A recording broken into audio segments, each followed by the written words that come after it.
सभी को नई नमो बुद्धाय जय भीम। मैं बैठा हूँ जालंधर से दिल्ली की ट्रेन में और दोपहर के 11:30 बजे हैं। तो हम लोगों ने अभी जस्ट लंच किया है। मेरे साथ आज़ाद बौद्ध जी है। जय भीम नमो बुद्धाय सभी को। तो हम बड़े मज़े कर रहे हैं, बातें कर रहे हैं पंजाब से आके, लेकिन हमारे साथ साथ हमारे एक फ्रेंड भी है, गेस्ट भी है, और उनसे मिलते हैं।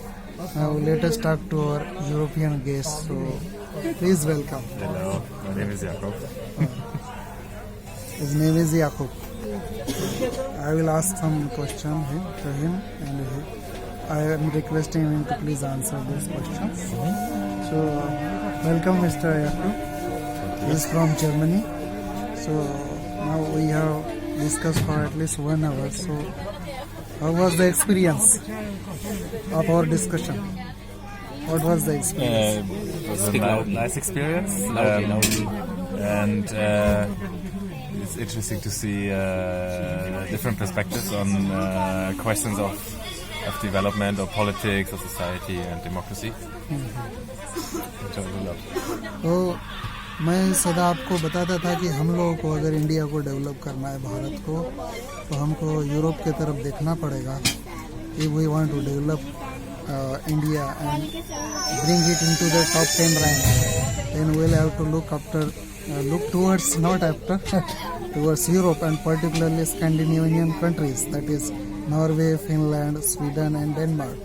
Our friend doesn't belong to Scandinavian country, he is from Germany, but first, for his respect, giving him and his country due respect, I am going to ask him about his own country. Because I love my country, he also loves his country, and we should respect him and his country. So tell us about your country, Germany, because we had heard of Western Germany and East Germany, and now you have told that. I also know that it was united 20 years back or 30 years back. So how is now? Everything is well in your country after that lockdown? Okay, so Germany is a country of a bit more than 80 million people. It has been a democracy since 77 years, something like that, since 1948, when West Germany was established, and this was also the time of when the split started between West Germany and Eastern Germany. Eastern Germany remained a socialist state under the Soviet Union until 1990. And how is the educational standard and employment standard in Germany now? It's different in different parts of Germany. We have very low unemployment. There is, I'm not sure about the exact number, between 1 and 2 million people unemployed, but many of them are between jobs or like getting a further education before they start a job again. And there are, however, some areas inside Germany, especially in former East Germany, where there is a higher unemployment than in the western parts. Education, I think, is different. It is especially good in the eastern parts of Germany. There are some states in former Eastern Germany that have really high education, as Saxonia, but also in many western parts, like in Bavaria, Baden-Württemberg, have high education standards. So there is slight differences, but I would say the education is more or less the same. It's good. What is the status post-corona status of your country? So the COVID rules were very strict. So we had a time when the school was closed, one time for 7 weeks and another time for 3 months. We did home learning or homeschooling, video lessons, or lessons in a classroom with 8 students maximum to have the distance.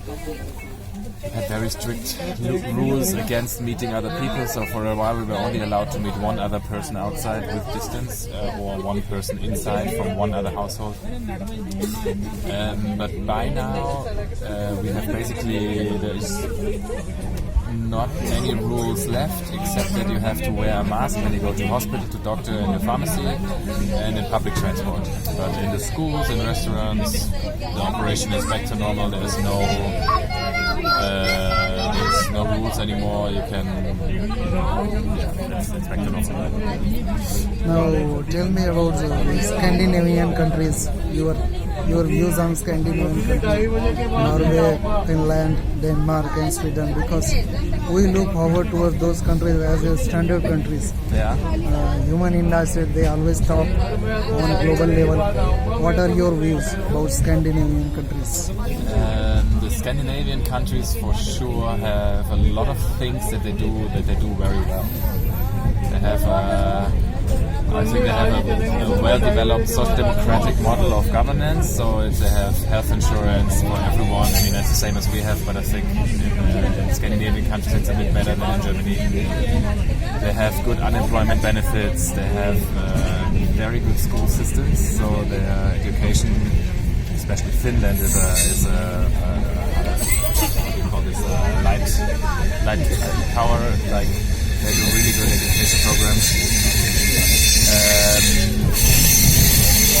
think it's a little easier for these kinds of countries because they are very homogeneous. So they are very wide. They are very they are very they have a large similar. area and low population. Local population, a small population. I think Large area. on a large area, and I think Large amount of mostly- resources. most very big amount of resources, mostly very urbanized, so there is of course small villages, but I think the population is focused on a few centers. So in Norway, my cousin lives in Norway, she married a man from Norway, and yeah, it's a small country, it's the same size as Berlin basically.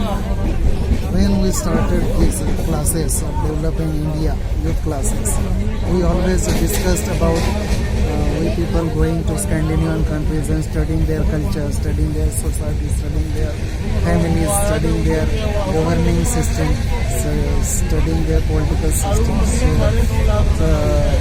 we are curious to know about this. Now you told us whatever you were knowing. So please tell about yourself and your family personally.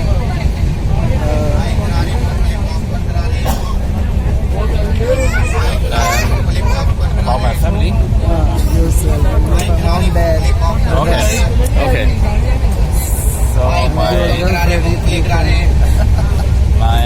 parents, I'm a teacher myself, and I'm from a teacher family, so to speak. My dad is a high school teacher, my mom is a music teacher or musician.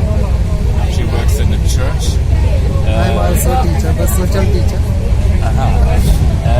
My dad is from a farmer's family. He is the first in his family that made A-levels and went to study at university. And almost the only one actually from that family. And my mom doesn't have a degree. So, but because of that, because my dad is a teacher, I'm from a middle class family already. And for me and my brothers, it was classic to go study and get a further education. I'm from Bavaria, which is in the southeast of Germany, the most religious part, I would say. It's a Catholic part of Germany. There's very few Catholic areas in Germany left. Most are majority Protestant, Christian, and just Bavaria and one part in the west, close to France, is Catholic. However, the area where I'm from is, so it's in Bavaria is generally very strong in engineering, like BMW and other companies that produce industry goods are from Bavaria. But where I'm specifically from, it's kind of close to Czech Republic. So when I was born, the Iron Curtain was 20 kilometers away. So the infrastructure is poor. Like the railway to Prague, to the capital city of Czechoslovakia, is to Czech Republic, is a single line and it's not electrified. Yes, exactly. And it's in Central Europe, right? This is a bit disappointing. So there you can see that also at the edge of the country, the infrastructure is not so strong as in the urban center. I'm very grateful to you that you celebrated whatever was expected of you. Say again? Whatever was expected of you, and you help us. So our goal was to start one office in Scandinavian countries. We will be starting the one office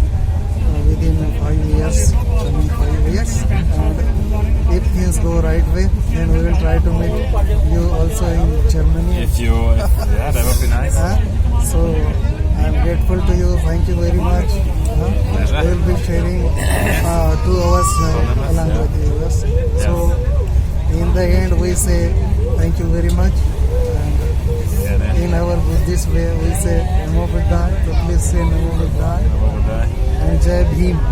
Jai Bhim. Jai Bhim. Sadhu, sadhu, sadhu, sadhu.